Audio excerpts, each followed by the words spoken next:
Учениците ќе бидат тестирани за COVID-19 барем еднаш неделно бесплатно, само ако родителите на најмалку 90% од децата во одреденото училиште се согласат. Бугарските власти ги отвораат училиштата со строги правила и насоки.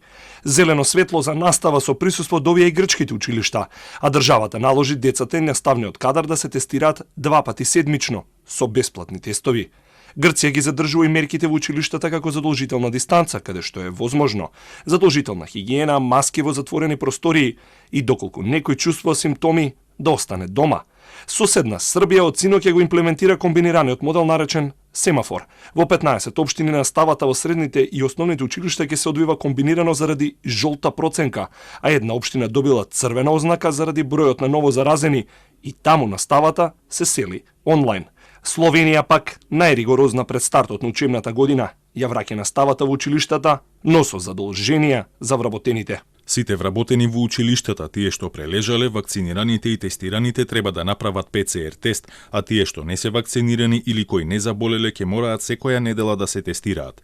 Неоправданото тестирање ќе се смета за кршење на обврските од работниот однос, што значи дека вработените ќе добијат предупредување пред отказ или ќе се покрене постапка за отказ, а истиот ќе важи и за вработените кои ќе одбијат да носат заштитна маска. Според препораките, ако ученикот не носи маска, не смее да му биде забранет влез во училница, но за прекршувањето ќе мора да бидат известени и родителите и случајот да биде предаден на инспекција, бидејќи во Словенија е влошена епидемиолошката состојба.